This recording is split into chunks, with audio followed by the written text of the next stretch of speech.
Hello students, welcome again. Pre board question paper के solution के अगले भाग में आपका फिर से स्वागत है। लास्ट पार्ट में मैंने आपको 20 MCQ या वन वर्ड जो भी आप कह सकते हो 1 मार्क के क्वेश्चन कराए हैं और अब मैं आपको कराने जा रही हूँ क्वेश्चन नंबर 21। विभाजन सूत्र लिखो। 1 नंबर का formula, right the section formula. देखो वैसे तो अगर हम इसको अच्छे से लिखते हैं तो हमें पूरा एक्सप्लेन करना पड़ेगा कि दो बिंदुओं ए और बी, ठीक है ना। ए अगर हमारा कोई पॉइंट है जिसके कोऑर्डिनेट्स पहले मैं आपको समझा देती हूँ, x1 y1 है। बी हमारा दूसरा पॉइंट है जिसके कोऑर्डिनेट्स x2 y2 हैं और उनको कोई तीसरा बिंदु सी अर्थात xy m/n में बांटता है, तो हम सी के निर्देशांक कैसे ज्ञात कर सकते हैं।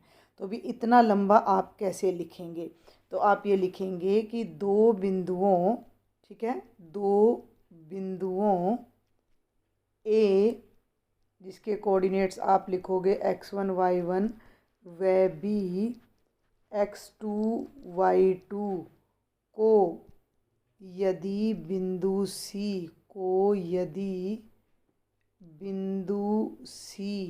x, y m/n में बांटता है। समझ आ रही मेरी बात आपको?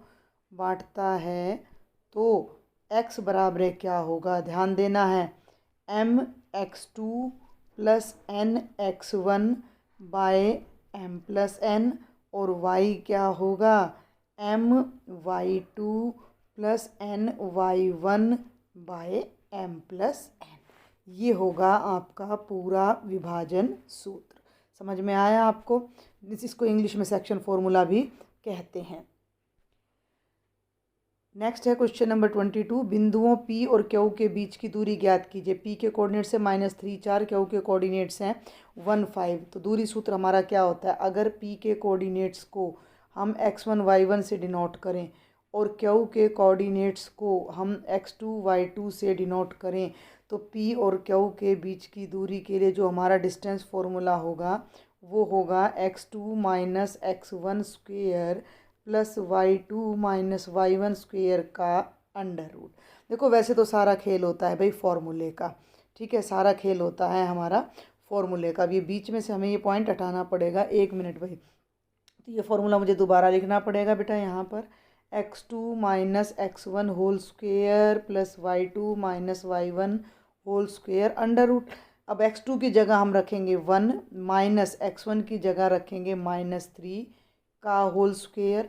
y2 की जगह हम रखने वाले हैं बाद वाला पॉइंट यानी 5 - 4 होल स्क्वेयर और पूरे का अंडर रूट। अब ध्यान देना ये 1 है और ये 2 माइनस मिलकर हो जाएंगे प्लस, तो 1 + 3 यानी ये हो जाएगा 4 का स्क्वेयर और 5 में से 4 माइनस करोगे तो 1 का स्क्वेयर का under root.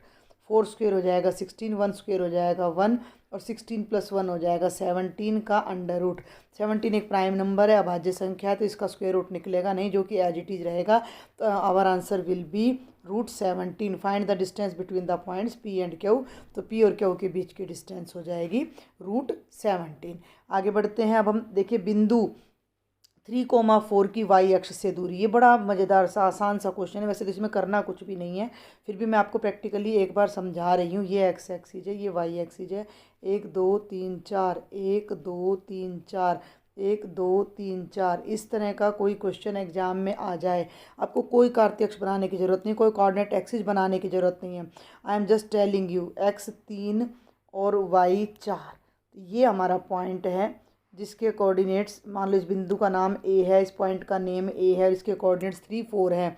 Then are question है जिसकी y अक्ष से कितनी दूरी है।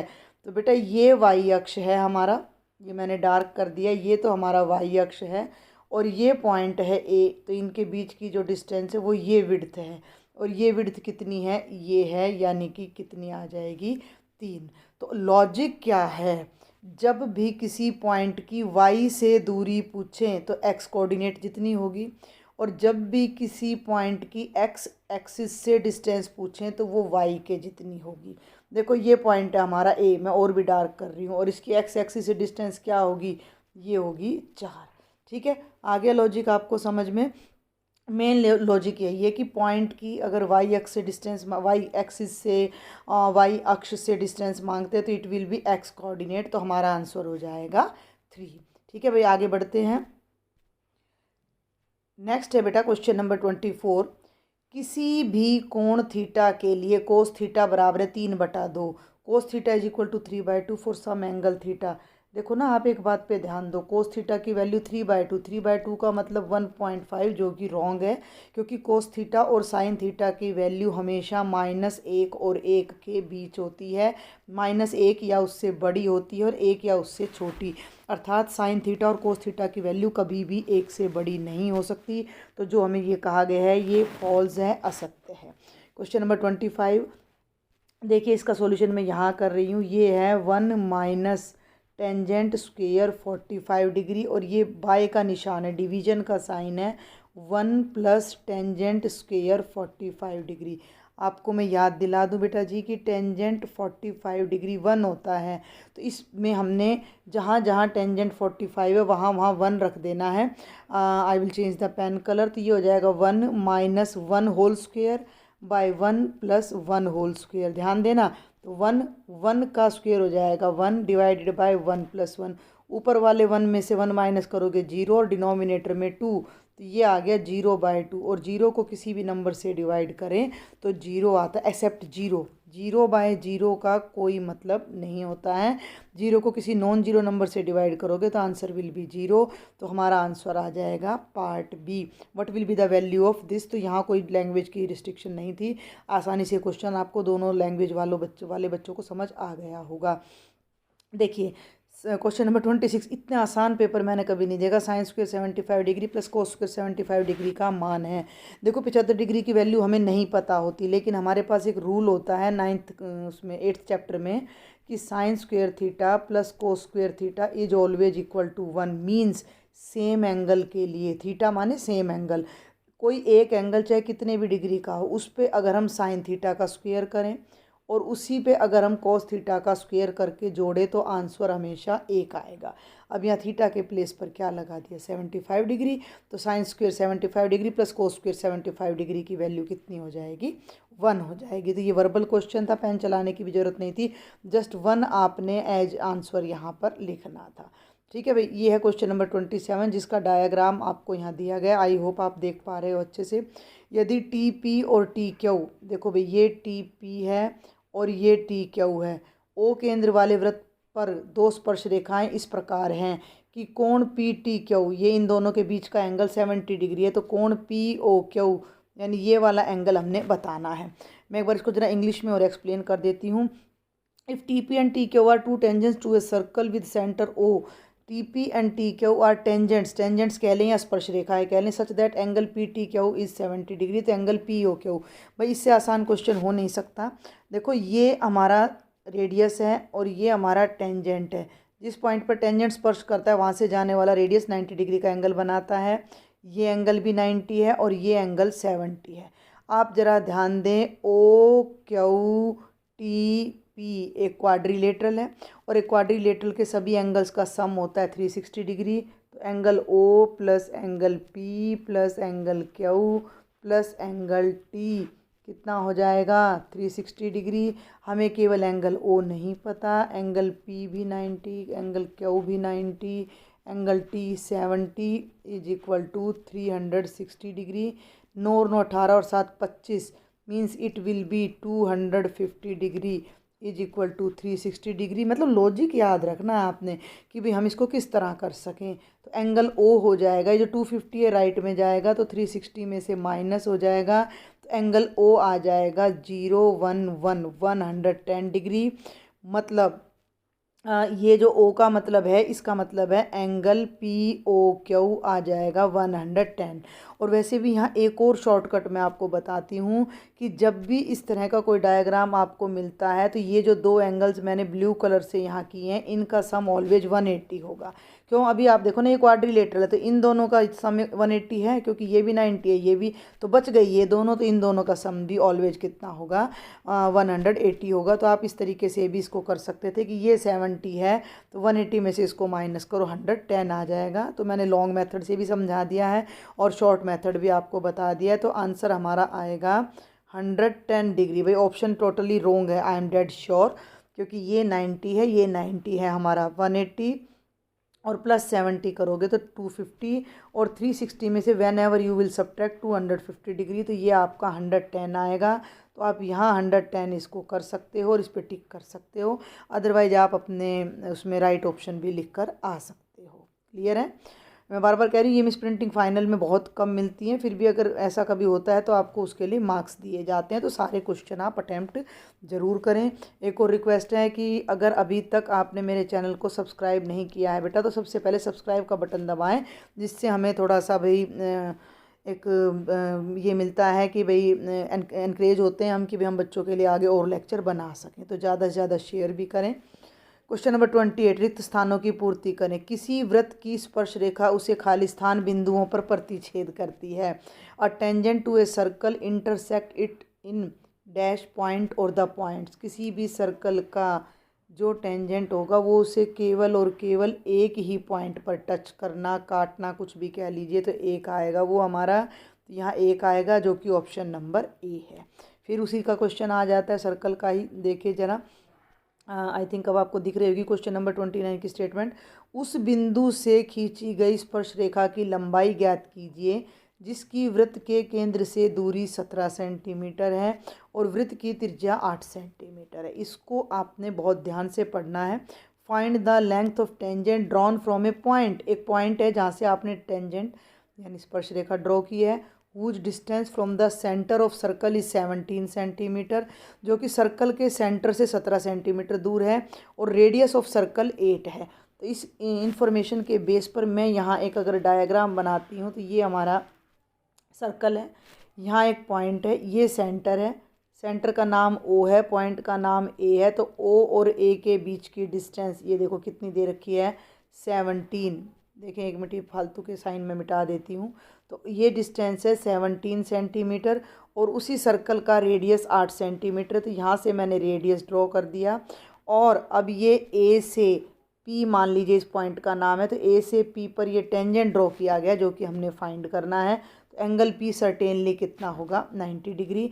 और ये जो ट्रायंगल AOP आपको यहाँ दिखाई दे रहा है रेड और ब्लू कलर में, ये ट्रायंगल AOP एक राइट एंगल ट्रायंगल है। तो राइट एंगल ट्रायंगल में हमारा क्या होता है, पाइथागोरस थ्योरम लगती है। तो hypotenuse square is equal to क्या होगा, base square plus perpendicular square. Hypotenuse आपका क्या है, AO, 90 डिग्री के बिल्कुल सामने हाइपोटेन्यूज होता है, is equal to AP square plus PO square. Hypotenuse है 17, तो ये हो जाएगा बेटा जी 17 स्क्वायर। AP नहीं पता हमें, जो कि हमने फाइंड करना है, और PO हो जाएगा 8 स्क्वायर। 17 स्क्वायर होता है 289 is equal to AP square plus 64। इधर हम लेफ्ट में लाएंगे, 289 में से, इधर कर रही हूँ मैं क्वेश्चन, तो 289 में से 64 माइनस करेंगे, और AP स्क्वायर जो राइट में था राइट में ही रह जाएगा, 225 आएगा, is equal to AP square. Square हटाने के लिए हम लोग क्या करते हैं, इफ़ यू नो, हम बोथ साइड स्क्वायर रूट लगाते हैं। तो ये तो कैंसिल, 225 का स्क्वायर रूट हो जाएगा भाई 15। एक मिनट भाई, ये हो जाएगा 15, और स्क्वायर से स्क्वायर रूट कैंसिल होकर ये हमारी वैल्यू आ जाएगी AP की। AP क्या है, tangent drawn to the circle from an outer point A। किसी पॉइंट A से सर्कल पर डाला गया स्पर्श, डाली गई स्पर्श रेखा है, तो वो कितनी आ जाएगी, 15 आ जाएगी। ठीक है, तो अब इसके आंसर 17 पर आप टिक लगा दीजिए। अब हम चलते हैं क्वेश्चन नंबर 30 पर। वृत्त के किसी बिंदु पर, वृत्त के किसी बिंदु पर स्पर्श बिंदु से जाने वाली त्रिज्या के बीच का कोण। अभी करा, इतनी तगड़ी प्रैक्टिस आपकी हो रही है, बार बार एक ही चीज़ पूछी जा रही है। वृत्त के किसी बिंदु पर, ध्यान देना भाई, जो ये बोल रहा है वही मैं कर रही हूँ। ये वृत्त का कोई बिंदु है, स्पर्श रेखा इस पर ये मैंने बना दी स्पर्श रेखा। स्पर्श बिंदु से जाने वाली त्रिज्या, ये स्पर्श बिंदु है P, ये सेंटर है O। तो यहाँ से जो त्रिज्या जा रही है, इन दोनों के बीच का ये एंगल कितना होगा। अभी बताया हमने, पीछे भी हम 2 बार डिस्कस कर चुके हैं, 90 degree. The tangent at any point of a circle makes an angle to the radius through the point. उसी पॉइंट से जाने वाले टेंजेंट के साथ वो कितने डिग्री का रेडियस एंगल बनाता है। क्लियर, आगे बढ़ते हैं। त्रिज्या R वाले वृत्त के चतुर्थांश का क्षेत्रफल क्या होगा। चतुर्थांश means 1/4। The area of quadrant of the circle with radius R will be. भाई ये सर्कल है, इसके हमने ये 4 हिस्से कर दिए, तो ये एक पार्ट इसका चतुर्थांश कहलाएगा। तो बहुत आसान है, पूरे सर्कल के एरिया को 4 से भाग कर दो, तो ये हो जाएगा पाई आर स्क्वेयर बाय 4। क्या हो जाएगा? पाई आर स्क्वेयर बाय 4। देखो हाँ ये रहा, ये देखो, ये जो इसको आपको पढ़ोगे ना, ये है 1/4 पाई आर स्क्वेयर। ये थोड़ा यहाँ दिखने में गड़बड़ हो रहा है, अदरवाइज ये इस तरह से है। तो हमारा जो राइट ऑप्शन होगा वो ऑप्शन नंबर सी हो जाएगा। ठीक है, आगे चलते क्वेश्चन नंबर 32। ये जो है ना सैम्पल पेपर भी या प्री बोर्ड जो भी है, क्योंकि इस पर सैम्पल पेपर भी लिखा हुआ है, तो ये आपको टोटली इतनी तगड़ी प्रैक्टिस करा रहा है कि भाई आपको किसी चीज़ की ज़रूरत ही नहीं, सब चीज़ें यहाँ बार बार रिपीट हो रही हैं। वृत्तीय क्षेत्र का वह भाग जो 2 त्रिज्याओं और संगत चाप से घिरा हो उसे क्या कहते हैं? The part of a circular region enclosed bye 2 radii and the corresponding arc is. ये सर्कल है, ठीक है भाई, ये सेंटर है, ये 2 रेडियस हैं, और ये हमारी मान लो ये ओ है, ये रेडियस ए है, ये बी है, ये कॉरस्पॉन्डिंग आर्क है, चाप है। तो ये जो एरिया है ये क्या कहलाता है? क्योंकि ये एरिया 2 त्रिज्याओं ओ ए और ओ बी के बीच है, तो हिंदी में इसे त्रिज्या खंड कहते हैं और इंग्लिश में इसे हम सेक्टर कहते हैं। 2 रेडाई के बीच का एरिया सेक्टर कहलाता है। Got it? आगे बढ़ते हैं। त्रिज्या आर वाले अर्धगोले का, हेमिस्फीयर का, अब देखो यहाँ ये गड़बड़ हो जाती, यहाँ अर्धगोला लिख दिया, यहाँ स्फीयर लिख दिया। The surface area of A sphere, यहाँ तो स्फीयर का पूछ लिया जो कि होता है 4 पाई आर स्क्वेयर, और अर्धगोले का होता है भाई 3 पाई आर स्क्वेयर, तो हम 3 पाई आर स्क्वेयर पे लगा देते हैं। आगे बढ़ते हैं, और दोनों बातें आपको समझ आ गई ना? तो यहाँ पे आपका वैसे आना चाहिए, यहाँ पर हेमिस्फीयर, यहाँ आना चाहिए हेमी, HEMI, हेमिस्फीयर। ठीक है भाई, आगे बढ़ते हैं। Question number 34। 3 सेंटीमीटर त्रिज्या और 14 सेंटीमीटर ऊंचाई वाले शंकु का आयतन, शंकु के आयतन का फॉर्मूला होता है 1/3 पाई आर स्क्वेयर एच। तो आंसर में पाई कहीं नहीं है, तो 1/3 पाई, इसको लेफ्ट से करना शुरू करते हैं ताकि दिक्कत ना हो आपको कोई। तो हम ले रहे हैं अभी शंकु का आयतन जो कि होता है 1/3 पाई आर स्क्वेयर एच। तो 1/3 पाई का मतलब 22/7। The volume of the cone having radius 3 centimetre and height 14 centimetre.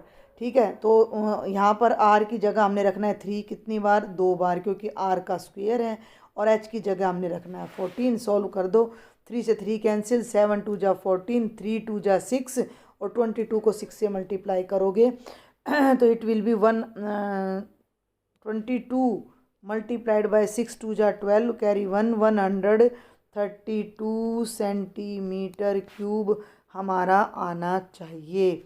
Is it so? ऐसा कुछ भी यहाँ शो नहीं हो रहा है, तो I think there is something wrong in the statement. ये बेटा 132 सेंटीमीटर क्यूब ही आएगा आपका answer. There is misprinting in it. आगे बढ़ते हैं, अब हम क्वेश्चन नंबर 35। हमारा टारगेट है इन चीज़ों को सीखना, ताकि इस टाइप के क्वेश्चन हमारे एग्जाम में आए तो वी कैन परफॉर्म। त्रिज्या 8 सेंटीमीटर और ऊंचाई 10 सेंटीमीटर वाले बेलन का वक्र पृष्ठीय क्षेत्रफल, ये बेलन है, बेलन की त्रिज्या पता है R 8 है, ऊंचाई H यानी 10 है, वक्र पृष्ठीय क्षेत्रफल होता है 2 पाई RH। अब आपको एक बात, the curved surface area of a cylinder having radius 8 centimetre and height 10 centimetre will be. इशारा में आप एक बार जरा ध्यान दें कि आपके आंसर में ना पाई एज इट इज है, तो पाई की वैल्यू नहीं रखनी है आपने। 2 पाई, आर की जगह 8, एच की जगह 10, 10 8 जा 80, 80 को 2 से करोगे तो 160 पाई सेंटीमीटर स्क्वेयर, ध्यान रखना। तो ये आपका राइट ऑप्शन आ जाएगा, curved surface area of a cylinder या बेलन का वक्र पृष्ठीय क्षेत्रफल। आगे बढ़ती हूँ मैं, ठीक है। ये है आंकड़ों 67, 45, 16, 24, 53, 30 और 34 का माध्यक, the median of this data. जिस भी डाटा का मीडियन निकालना होता है उससे पहले हमने असेंडिंग ऑर्डर में लिखना होता है। तो असेंडिंग ऑर्डर मेरा बनता है 16, then 24, then 30, then 34, then 45, then 53, then 67। Count कर लेते हैं 1 2 3 4 5 6 7, 1 2 3 4 5 6 7 हो गया। अब बिल्कुल एग्जैक्ट जो मिडिल डाटा है वो मीडियन कहलाएगा। तो 3 हमने इधर छोड़ दिए, 3 हमने इधर, बीच में क्या बचा 34। तो मीडियन कितना आ जाएगा 34, दैट इज सेट। नेक्स्ट है बेटा क्वेश्चन नंबर 37, वर्गीकृत आंकड़ों के बहुलक निकालने का सूत्र लिखो या right the formula for finding the mode of grouped data. तो ग्रुप डाटा का जो मोड निकालने का हमारा फॉर्मूला होता है, मोड लिखना भाई, ये मीडियन के लिए एम यूज होता है। तो मोड हमारा हो जाएगा L plus F1 minus F0 divided by 2F1 minus F0 minus F2 और ये complete term multiplied by H। Exam में आपने इतना ही लिख देना, लेकिन अगर आपको ये इस टाइप का क्वेश्चन फाइनल पेपर में आए तो आपको सारा क्लियर होना चाहिए कि L हमारी मॉडल क्लास यानी बहुलक वर्ग की निम्न वर्ग सीमा होती है, लोअर लिमिट होती है। उसके सामने वाली जो फ्रीक्वेंसी होती है उसे F0 कहते हैं, ऊपर वाली को F1, नीचे वाली को F2 कहते हैं, और H हमारा क्लास इंटरवल होता है, कितने का गैप है वो। अदरवाइज ये हमारा फॉर्मूला हो गया। ठीक है भाई, अब आगे बढ़ते हैं। क्वेश्चन नंबर 38, दो पासों को एक साथ फेंका जाता है, उन पासों की संख्याओं का योग 13 होने की प्रायिकता। देखो, जब आप लूडो की 2 डाई को एक साथ फेंकोगे तो ज़्यादा से ज़्यादा क्या होगा, बड़े से बड़ा नंबर क्या आएगा। मान लीजिए 2 डाई हैं, रेड आप मेरी है, ब्लू आपकी है, तो आपके पे सबसे बड़ा नंबर क्या आएगा 6, मेरे पे सबसे बड़ा नंबर क्या आएगा 6, दोनों का जोड़ कितना होगा 12। तो 2 डाई फेंकने पर क्या कभी भी हमारा जोड़ 13 हो सकता है? नहीं हो सकता। और जो नहीं हो सकता उसकी प्रोबेबिलिटी क्या होती है 0, असंभव घटना, इम्पॉसिबल इवेंट। अब हम चलते हैं टू, ये समझ गए होंगे आप, 2 dice are thrown simultaneously, what is the probability of getting their sum as 13, तो जो कि कभी भी पॉसिबल नहीं है। एक निश्चित घटना की प्रायिकता है, the probability of sure event is always 1। बहुत ही आसान पेपर है भाई, ये तो बहुत ही ज़्यादा आसान। तो ये देखिए, ताश के 52 पत्तों की अच्छी प्रकार फेंटी गई गड्डी में से एक पत्ता निकाला जाता है, तो ईंट की बेगम वाले पत्ते की क्या प्रायिकता होगी। From A well shuffled pack of 52 cards 1 card is drawn, what is the probability of getting queen of diamond. तो अब आप ये देखो, कुल पत्ते कितने होते हैं 52, ईंट की एक ही बेगम होती है, तो 1/52 हमारा आंसर आ जाएगा। 52 पत्तों में से 4 बेगम होती है, एक ईंट की, एक पान की, एक हुक्म की, एक चिड़ी की, तो 1/52 हमारा आंसर होगा। तो ये आपका पार्ट 1 था, जिसमें आपके 41 मार्क के क्वेश्चन मैं कहूँगी कि आपके मैंने सोल्व कराए हैं। किसी भी तरह के डाउट के लिए please join my WhatsApp group, जिसका लिंक मैं डिस्क्रिप्शन बॉक्स में देती हूँ। और अगर मेरे लेक्चर आपको पसंद आ रहे हैं then subscribe my channel and share with your maximum friends. Thank you.